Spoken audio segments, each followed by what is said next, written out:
Welcome to the premiere of Sunday Stories. I'm Michael Sanford.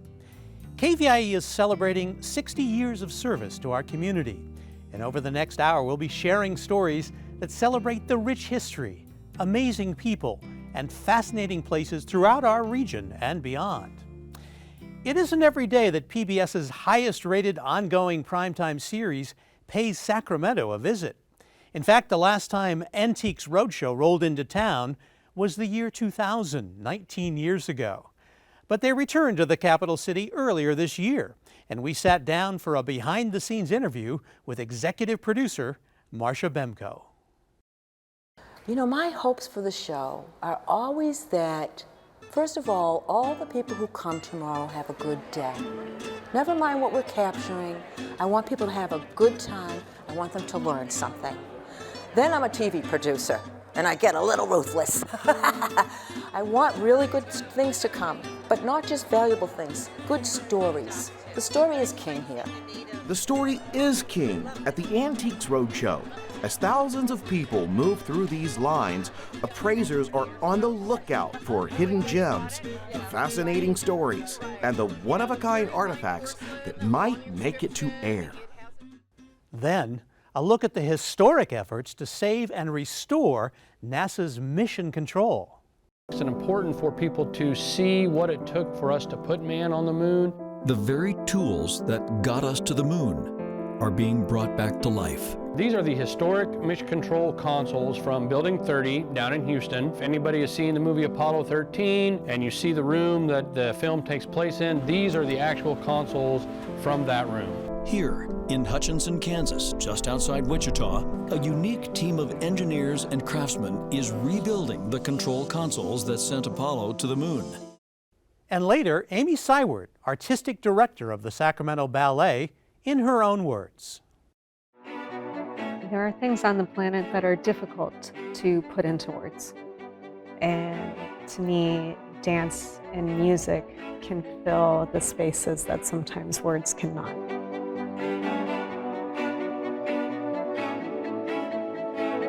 What I want to do is to challenge people's preconceptions of what ballet is.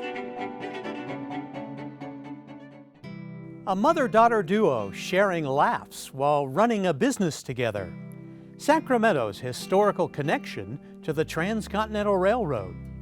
A program to get students to eat healthier in school. Something from our archives, sure to bring back fond memories for longtime viewers. And a first look at KVIE's other new series, The Journey. Do you have something around your house you think might be a valuable antique, like a 1914 Victrola or Victrola? Believe it or not, both pronunciations are correct. Either way, have you ever wondered what it might be worth? Well, you're not alone. Nearly 2,000 people brought items to be appraised when Antiques Roadshow returned to Sacramento this past May. We were given exclusive behind-the-scenes access the day before production, and Rob Stewart sat down with executive producer Marsha Bemko to talk about coming back to Sacramento, recent changes to the series, and how they pick and pitch the most interesting finds.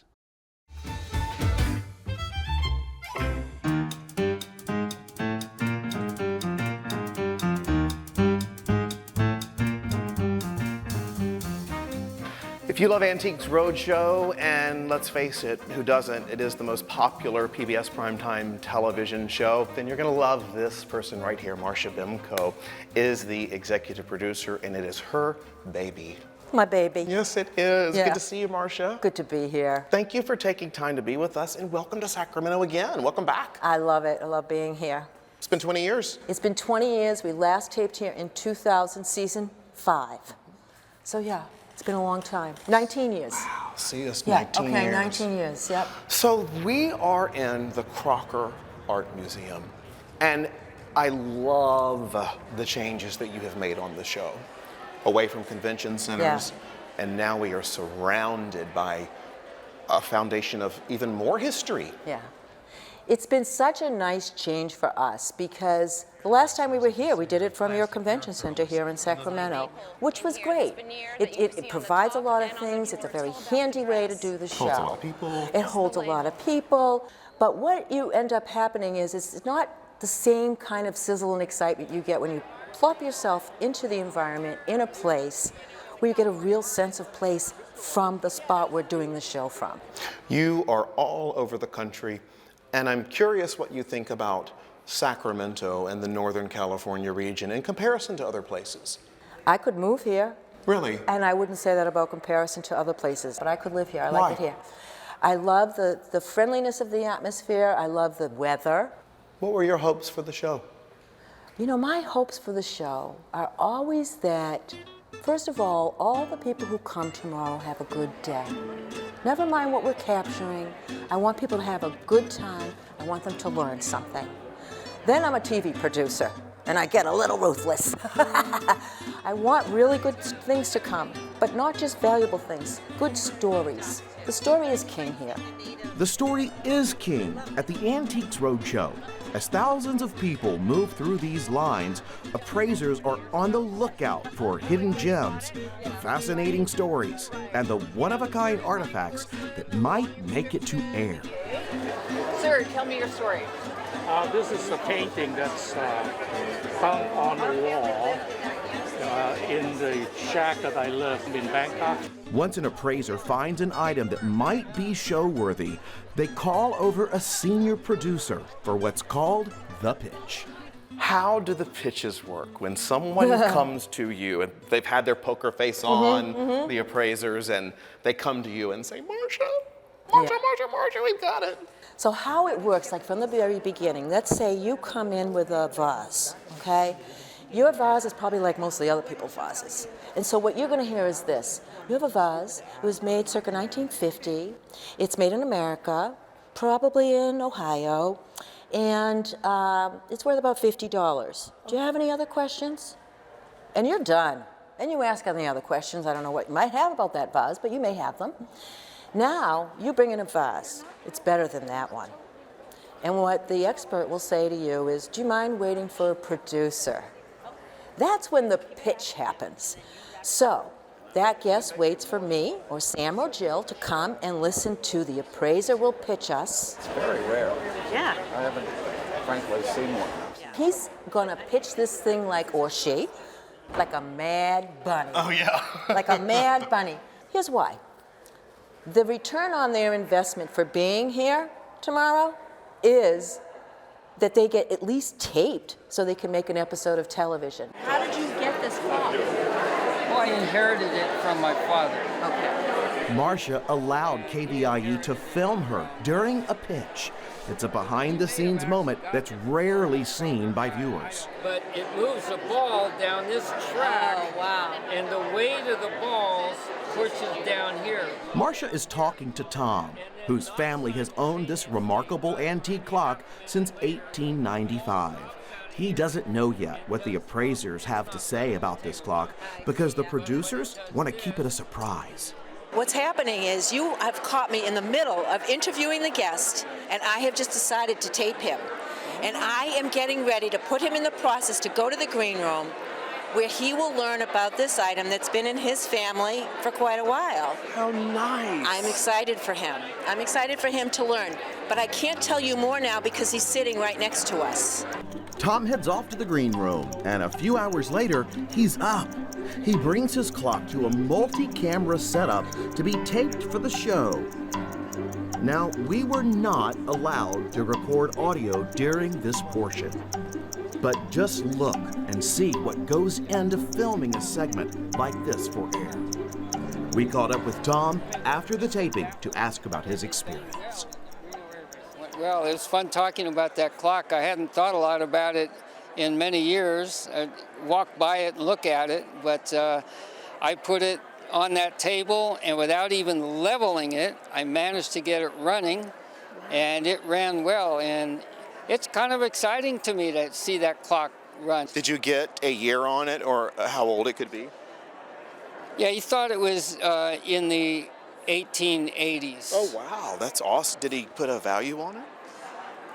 He said retail for $15,000.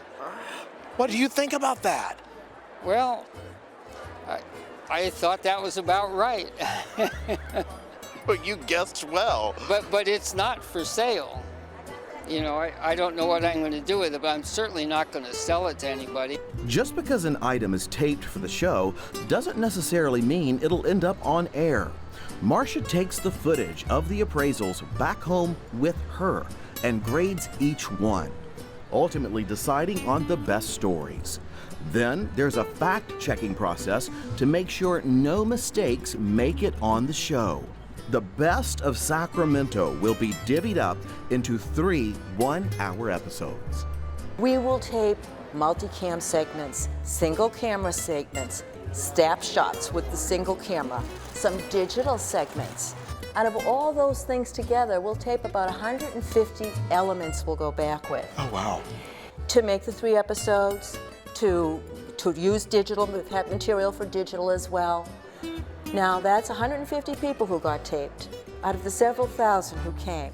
So they better have a good experience because that is their day. They came to learn about the 2 most precious things in their home often, and they want to go out with more information. And by the way, it's usually not for a lot of value. And from their favorite TV show. I know. From their favorite TV show, I know, though. but they do learn something. And that is very rewarding for us, and I hope for them.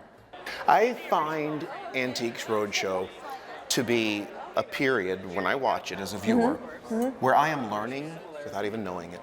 And I'm learning so much other than what we're talking about. It's so true, and you learn it with a spoonful of sugar. What I like about Roadshow is you don't notice you're learning. So it doesn't feel like a lesson. I don't feel like I'm sitting down it's time to learn this. If you watch a season of Roadshow and you don't learn when the Civil War happened, what were you doing? There's no way you're not going to learn that because so much that we see on the show was made in those years, 61 to 65. Before we wrap up, I want to thank you for what you do personally as a viewer and a fan, because anytime I'm homesick, anytime I miss my grandparents who are gone, I can turn on your show and connect with the sweet spot in me. And you are your free therapy. You know, that is like one of the nicest things everyone has ever said to me. And I mean it. Well, thank you. And my therapy is Tuesday mornings when I get the ratings. I want everybody watching. I love that. Well, we have a little gift for you for when the ratings come in on Tuesday after the Sacramento show airs, which will be top-notch ratings. Yes. I can promise you that. We have a KVIE t-shirt for you. Thank you. Yes. Let me show you it on me. Well, I'm not taking my clothes off here, people. But you know what I'm saying. That looks fantastic. Black and me with the colorful KVIE. Now give it evaluation. What's it worth? Oh, this is priceless, babe. Oh, good. We like that. We like that a lot. Yep. And so are you. Thank you so much. Thank you. Thank you. What a pleasure to be with you. Thank you so much. Here at the Crocker with the executive producer of Antiques Roadshow, Marsha Bemko. Any secrets you can give away, because you hold all of the secrets. You know all about the show. And as you know, you're the top show on PBS, so give us something. A secret? Well, I don't know if it's so much a secret, but most of the people who are here today have JUNQUE.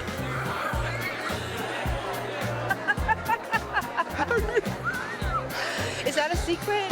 Maybe not so much.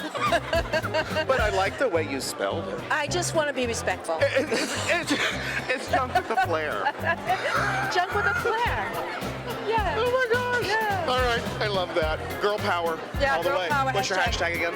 Hashtag girl power. Hashtag Antiques Roadshow too. There you go, both. All right, thank you. Thank you. A bit later, Sacramento's pivotal role in the building of the Transcontinental Railroad. But first, our next story highlights some of the unique challenges that come with being part of a family business. We meet mother-daughter entrepreneurs who are keeping things fun and delicious, all while creating new memories together, one scone at a time. Well, I have to admit, she's my daughter. You waking me up at 12:30 again? Oh, I'm waking up at 3. And I have to admit, she's my mom. You ready? No. That's Kate. And that's Elle. And we're two ladies and a scone. We're like olive oil and balsamic. We're good together, but then at times we separate. Right. But if you don't put them together, it's no good. Yeah. So who's in charge of this business? How does that work? Both of us. Both of us are. We work well together. We like a team, and I had that same relationship with my mom. Did you hear her? With her, it's just a good time. We laugh a lot. I will see. It's enjoyable. It really is. I don't know if a lot of people can say that about a business. With this mother and daughter team started as just a hobby, turned into a legitimate business in November 2016. It was mostly, well, it was kind of most of us, both of us together, because she always did want to do a business. And she wanted to do cupcakes, and I hated cupcakes. Too much work. One day she made scones, so I got to thinking about it. Scone, that's something easy. I wouldn't have to work real hard and let her do most of the work. Yeah. And wasn't cupcakes. And I says, why don't we make scones? She said, oh yes, scones. And she said, well, what are we gonna call it? I said, well, let's make it 2 ladies on a scone. That's as simple as that. Yeah. That was it. A majority of their business is done online. Customers purchase the scones through their website.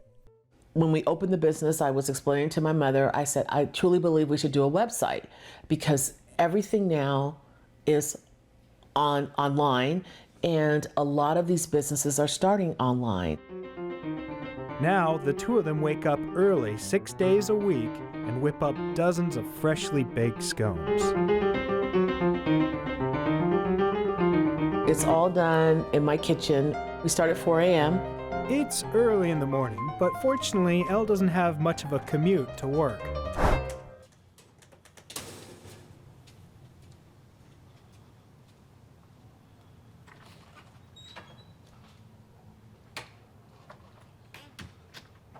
Well, I have to walk at least about 20 steps from my house over to my job.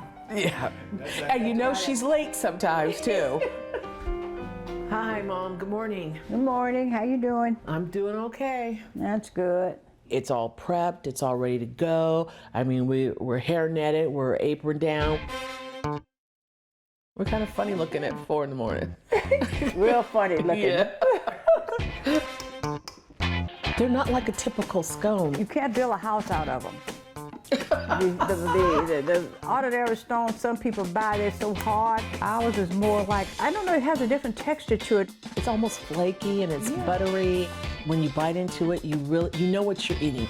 If you bite in the banana, you can taste it because when I'm, cutting the dough, you have pieces of banana in there. It's not anything artificially added. Everything is fresh, right? We try to keep it simple. Shortly after the scones are made, they're boxed and ready to head out the door. Every morning, 6 days a week, we deliver. Some of the scones are dropped off at the post office for their online customers to be shipped all across the U.S. Smiling and going. The remaining scones are delivered to Giacomo's, a local coffee joint that offers them to their customers. I really like the fact that we're doing local businesses because we're all helping each other out. Thank you. You're welcome. You have a great day. You as well. All right, bye-bye. While they're out and about, they usually make a trip to the grocery store to pick up fresh ingredients. I know we have to get strawberries, right? Strawberries. Okay, let's do that first. All right.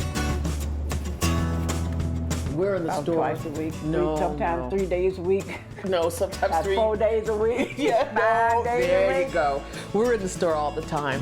I think that'll be good.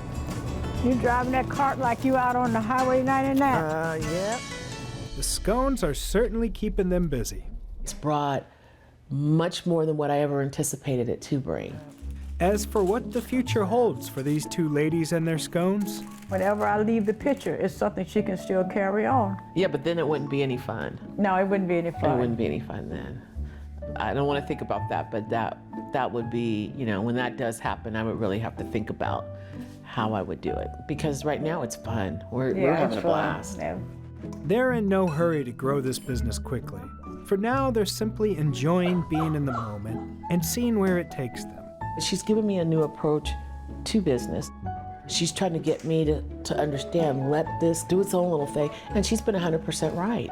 I've learned that if the slower it goes, the larger it'll grow. Just hang in there and you will reap the rewards of just doing it slow. We're doing it by word of mouth. Giacomo's came, and now you're here. And we haven't solicited any of these things. And with us, we could use the money, but that's not the main thing now. We're making memories every day, and I want to look back at fond memories wherever this business goes. Well, Mom, went well. Another order down. Until tomorrow. Same time, same place.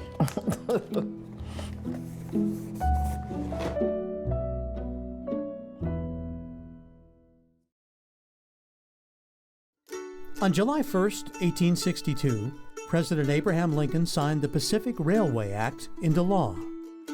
The act provided federal government support for the building of a transcontinental railroad that would link California with the East. It also authorized the creation of two companies to build the railroad, the Central Pacific in the West and the Union Pacific in the Midwest. The building of the Transcontinental Railroad became a race because that government subsidy was involved. It's the only reason it happened.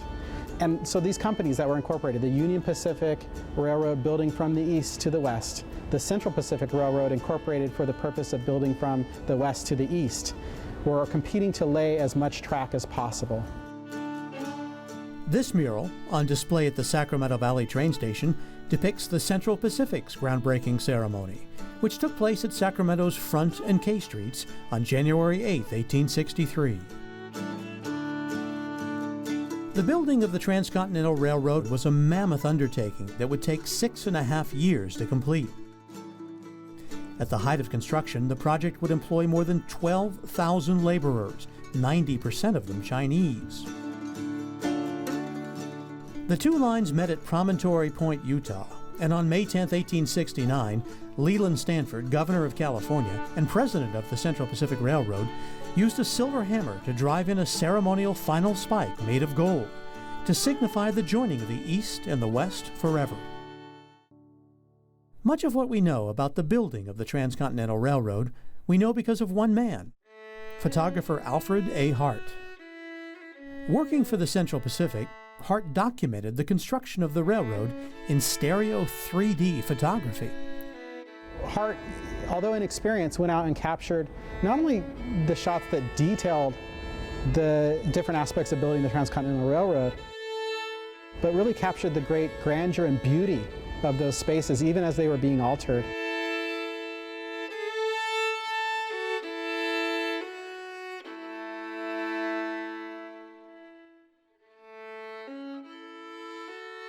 Hart's photos have been displayed in museums across the country, including the Crocker Museum, and are now housed permanently at the California State Library.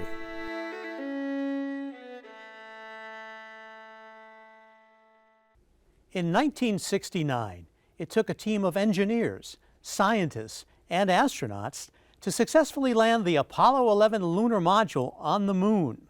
This next story chronicles the efforts of another team to save and restore NASA's mission control 50 years later.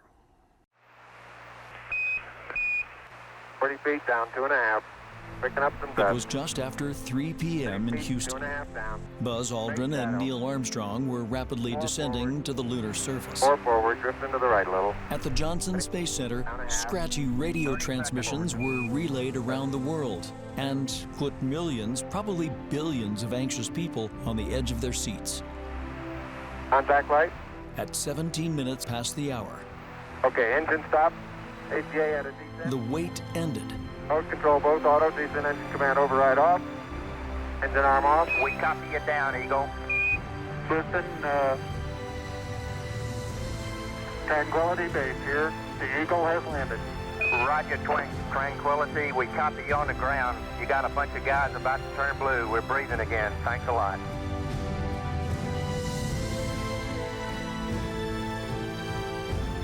It was an almost impossible journey, that began with a presidential order and the work of tens of thousands of men and women all over the U.S.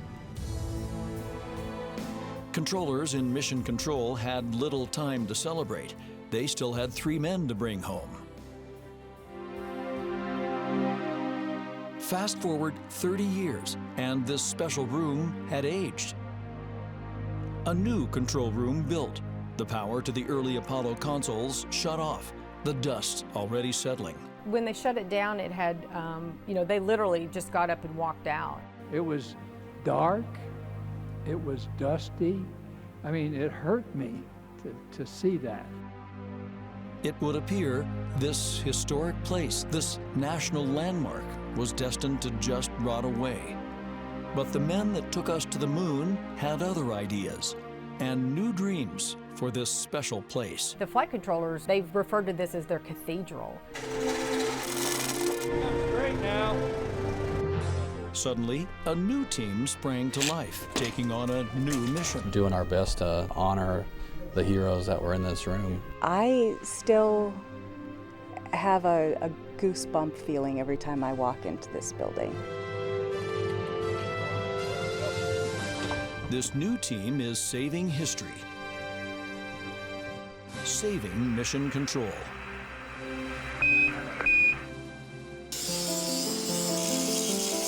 In a simple Kansas warehouse, those dreams are being rekindled and space history is being saved. It's important for people to see what it took for us to put man on the moon. The very tools that got us to the moon are being brought back to life. These are the historic Mission Control consoles from Building 30 down in Houston. If anybody has seen the movie Apollo 13 and you see the room that the film takes place in, these are the actual consoles from that room. Here in Hutchinson, Kansas, just outside Wichita, a unique team of engineers and craftsmen is rebuilding the control consoles that sent Apollo to the moon. We are helping Houston Johnson Space Center restore them back to the Apollo era. Soon, its monitors will flash back to life, and lights flicker on like the old, heady days of the moon missions. I remember this. Yeah, this is all history in my era. Don Ike was just a 9-year-old kid during the Apollo 11 flight. Now, he's preserving a major piece of that historic mission. This group, called SpaceWorks, is part of the Cosmosphere Air and Space Museum. With the 50th anniversary of Apollo 11 fast approaching, they are crafting new switches, lights, and monitors, and cleaning up the old consoles. And they brought the rebuilt space consoles back home, here to Houston. There's a wild buzz at the loading dock as they come off the truck. Through the doors, up the freight elevator, and down the last long hallway. This is a journey back to the cathedral. Up wooden ramps, onto the old risers. Mission Control slowly fills up again.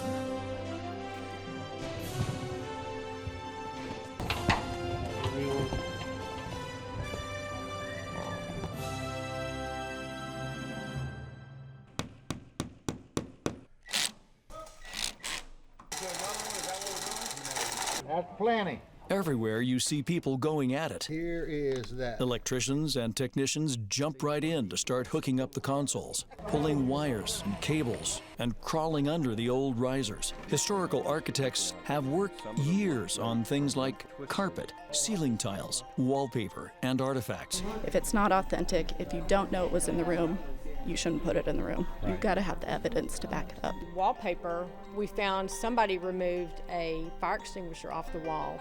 The color is pretty close. They cleaned the wallpaper before they color matched it. And that's kind of what we did here. We want to leave kind of a window in time and let people see what the wallpaper really was back in 1960s.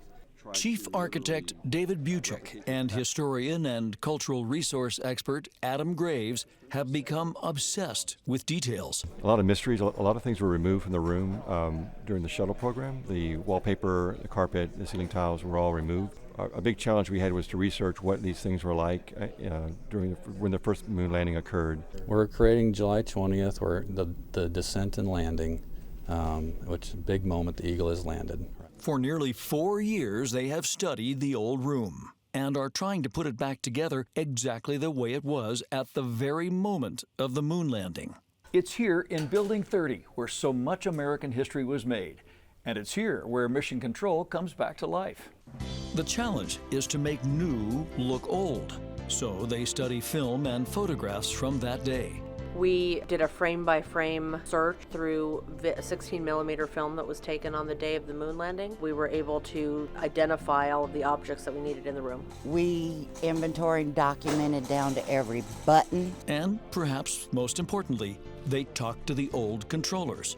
They got some of us old relics to hang around and be consultants on it, just and try to help with what we remember. We interviewed them at their consoles. When we did the interviews, that's when we learned a lot about what these folks were doing with these consoles, what their particular mission was, what was on their screen. And what kind of documents, maps, what they drank, what they smoked.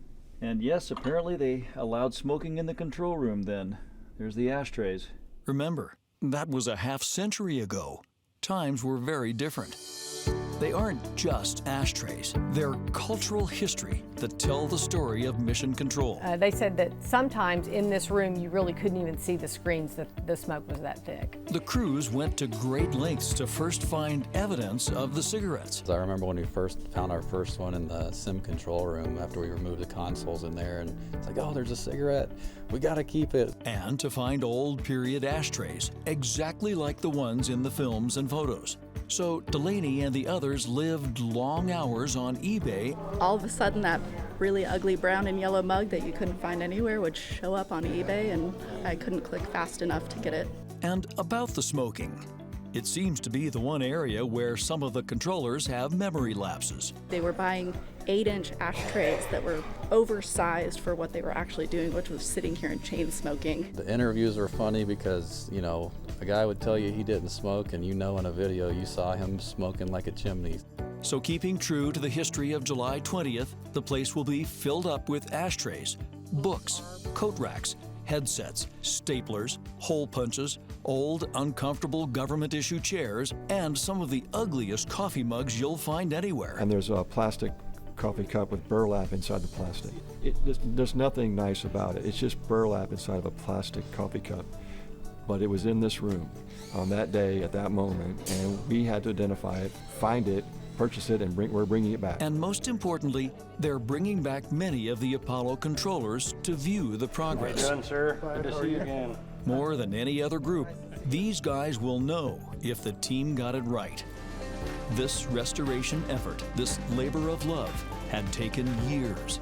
Every movement, the floors, the ceilings, the consoles captured and documented by NASA photographers. Down to the last hours, the team installs the phones, hangs the maps. The big screen projectors fire up at the front of the room, just like 50 years ago. And just down the way, there are those ugly coffee mugs and the 8-inch ashtrays. All is back to normal at Mission Control. As the restoration nears completion, the curious veterans of Apollo trickle in to check on things. Ed Fendel was assistant flight director under Gene Kranz. Both have been a big part of this restoration project, along with NASA Historic Preservation Officer Sandra Tetley. They did a great job. Gene Kranz and Ed Fendel were the two that really spearheaded the push to have it restored. Well, it looks like it used to look. Exactly. It looks really good, yeah. Really good. This place meant a lot to them. They spent a lot of time away from families. They spent a lot of time together here, going through some pretty amazing moments and heroic moments and difficult moments, and seeing their looks really gets you every time. It really looks original and brings back a lot of memories. Their eyes get really wide. It takes them back, so you begin to sense that emotion. You know that you're connecting to them because they're starting to see the room animated again. When you heard Lola, when you heard 60 seconds. 60 seconds. And then 30 seconds. 30 seconds. I said, he really needs to sit it down. He sat down, and then when I heard Buzz call, we kept picking up a little bit of dust, There's no doubt. For a long time, emotions will run raw in this special place, this cathedral. Because here in Houston, they are saving history, saving a living snapshot of Mission Control from that incredible July day back in 1969. We copy you down, Eagle. Listen, Tranquility Base here. The Eagle has landed.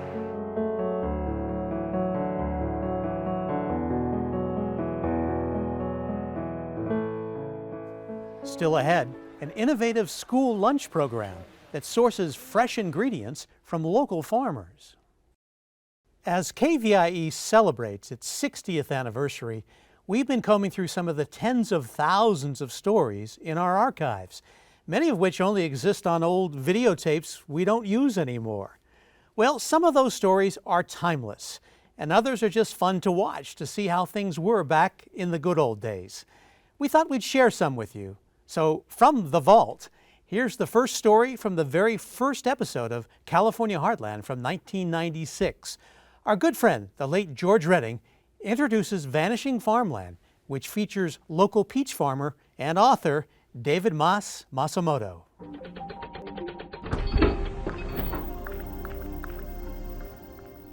Hello, I'm George Redding, and welcome to the premiere of California Heartland, a new series about the generous earth of the Golden State and the people who work it. Each week, we'll take you to their farms and ranches and discover how they put food on the tables of not only our country, but the entire world. We begin with a quiz. What do you think is the biggest threat to agriculture in California? Flood, droughts, medflies? No. But here's a clue.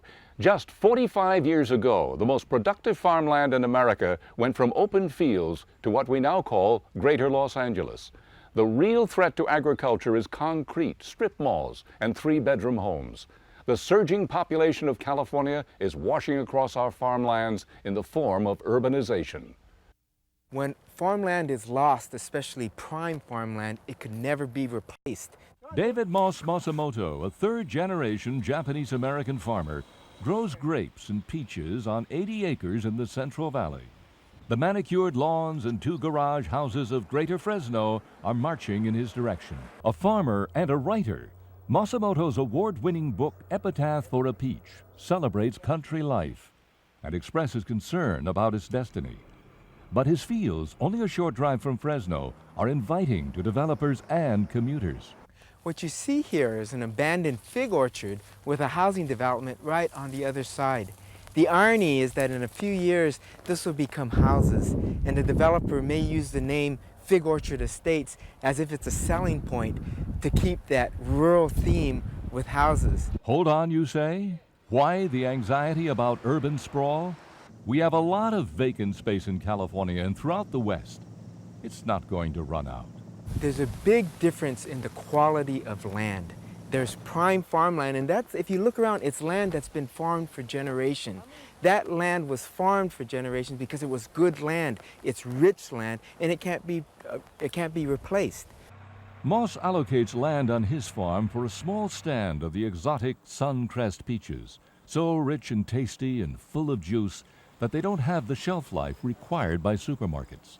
They are too exotic for mass production and shipping. He celebrated these anachronisms of rural America in his book.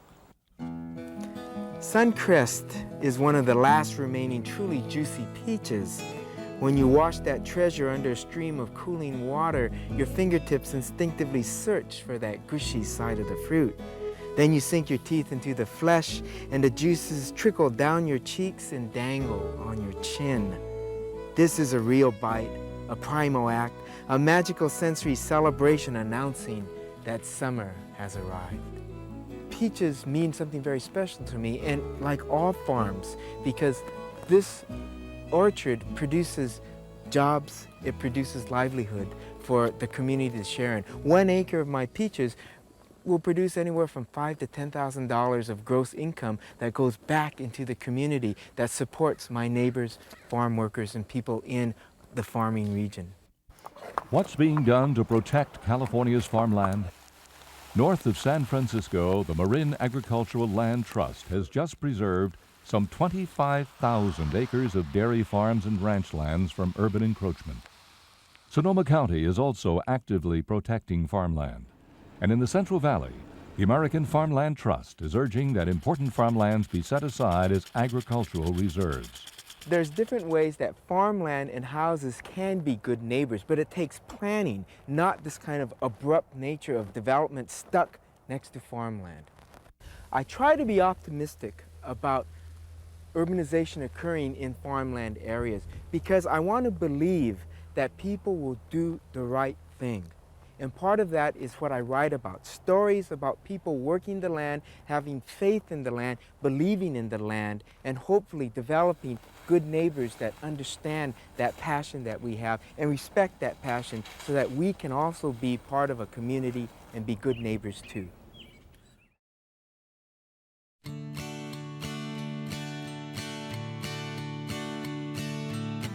When I was growing up, there were a lot more farmers in the United States. Most people lived on a farm, or they had an uncle or a grandfather, somebody that was connected with agriculture, and that's not true today. Obviously, food is what composes our body and makes us healthy, and so I think it's important that we understand how food grows, where it comes from, and all the processes, and why eating certain things is healthy. This is not just a bean, it's the seed for the next generation. And so, Gerald Fry is the owner of More Fry Ranch, a family farming operation based in Lodi.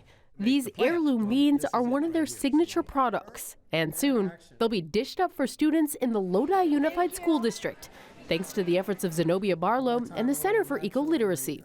There's nearly 1 billion meals served in schools in the state of California annually. So there's huge potential for feeding children healthy food. The center is working with 71 school districts in California to serve locally grown food 1 day a week, a campaign called California Thursdays. In San Diego, for example, I think they have at least 212 campuses, and they're serving antibiotic-free chili lime, drumsticks, and fresh vegetables. In Monterey, they have a Bay to Tray program, and so instead of kids eating pollock from Alaska, they're eating local Monterey-raised fish in fish tacos.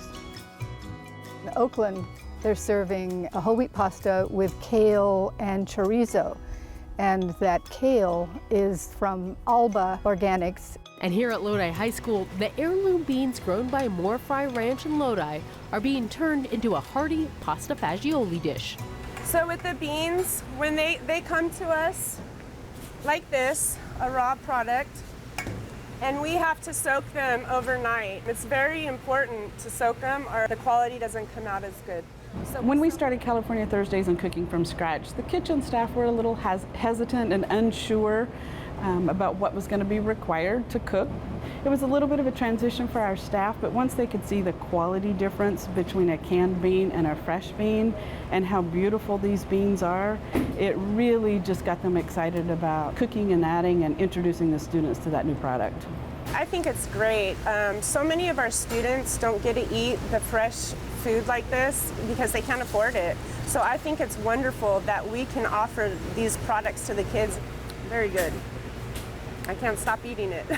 The Lodi Unified School District began the transition to fresher, more local food a few years ago. Along with the beans, they're now serving hot dogs made in Lodi and sloppy joes using California beef. They found the biggest hurdle was bringing back kitchen equipment that had been removed, as well as training the staff to cook from scratch.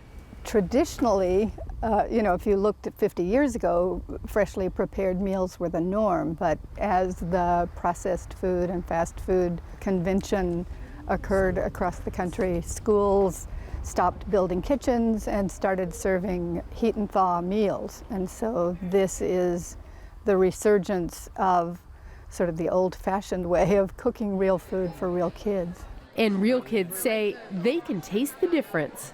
Today I ate some bread with this wonderful soup. It had beans in it. It's really good, and it's very healthy for you.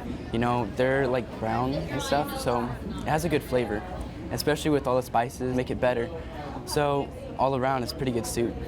Well, like in elementary school, we didn't really have this, and it was more bland, and then now it's not as bland, and it's more diverse. It's not just like hamburgers and pizza. It's like bean soup and sloppy joes. It wakes me up more.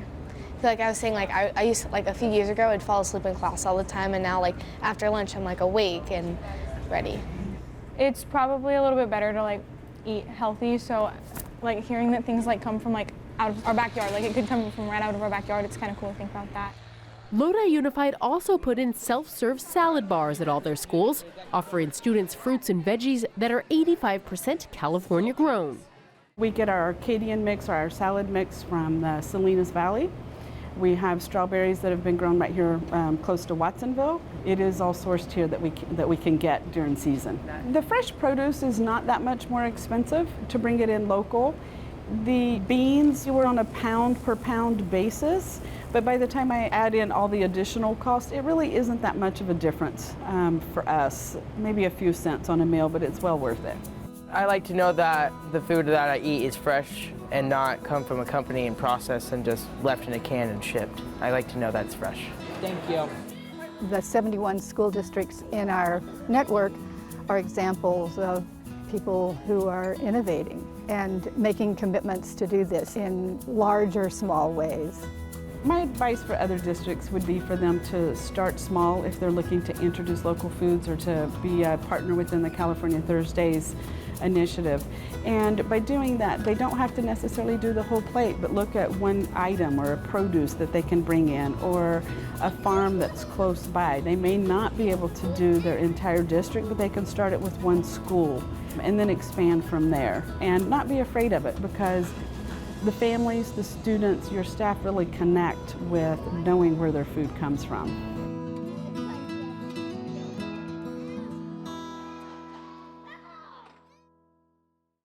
Still to come, a preview of the first episode of our new series, The Journey. Returning to the beloved Sacramento Ballet after almost 20 years, new artistic director Amy Seiwert shares her vision of dance and her role in the organization in her own words.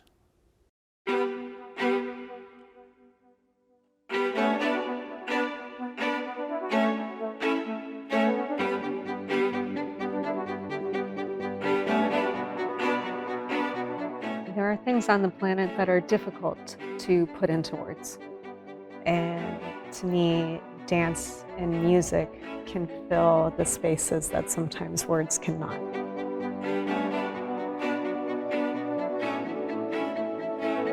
What I want to do is to challenge people's preconceptions of what ballet is.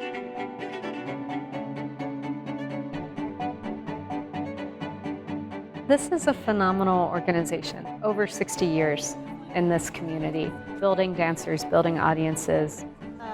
It's pretty fantastic to think that I am running the company that I used to dance for. I've always wanted to direct. I have wanted to do that since I was a young dancer. I felt like I'd been training my whole life for this job, and that felt good. So I made a world premiere Nutcracker this year, which is the biggest artistic project I'd ever taken on. People have very strong opinions about Nutcracker. It's a very intimidating thing to step into. But, you know, as a choreographer, you want to put your stamp on something. So being able to do that was huge.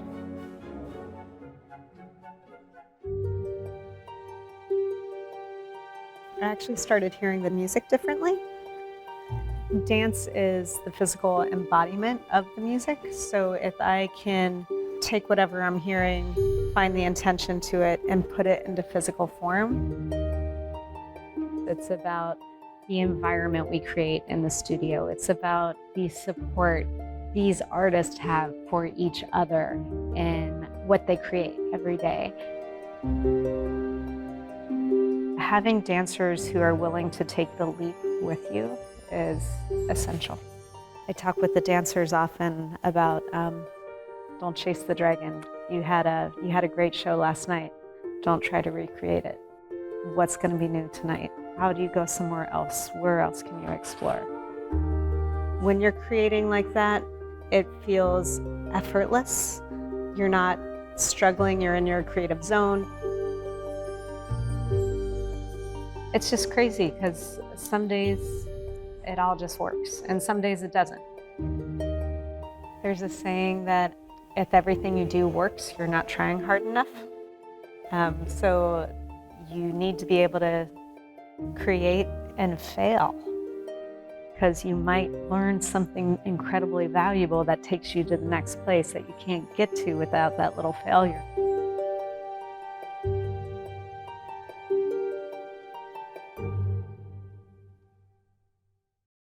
We're excited to be launching a new limited local series called The Journey that'll be hosted by Rob Stewart. Each episode celebrates the personal journey of a leader in our community, highlighting who they are, what they've accomplished, and the journey that got them to where they are now.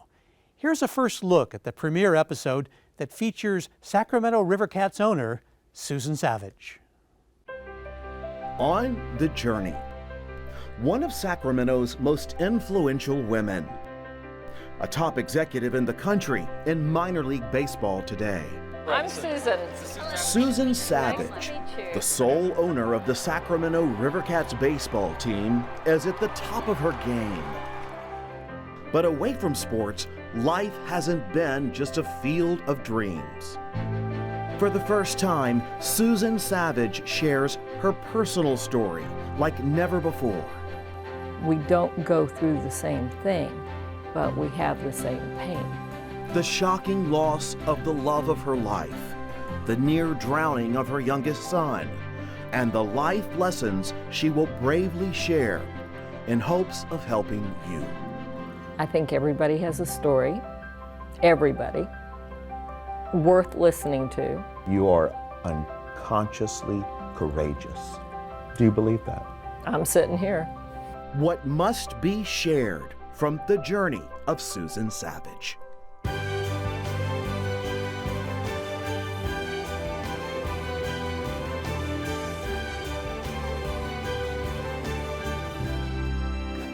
Come on in, this is my office. This is nice, Susan. And you know what? This is really where you work. You're not just the owner. You run this place. And that's rare. Well, it's probably rare to have a working owner. Particularly a woman. Yes, definitely. Susan Savage is savvy and smart. The Savage name is synonymous with Sacramento sports and has been for 2 decades. The year was 2000 when Susan's late husband, Art Savage, brought the River Cats franchise to the capital of California, with this graceful stadium nestled along the Sacramento River. It's even called the crown jewel of ballparks in minor league baseball. There are more than 70 games a year. Susan looks at each game as if she were throwing a party for 14,000 people. The River Cats earning the title of best ticket sales and highest attendance figures of any team in AAA baseball. You have to make some pretty tough decisions in here too. It's not all fun and games. This is hard. This is hard business. I mean, your job is to make sure every single thing here runs smoothly. Everything. And I wonder if fans know that. It's on your shoulders. It is, but I think, you know, any leader, I would hope, would want to surround themselves with really good people, because that's the key.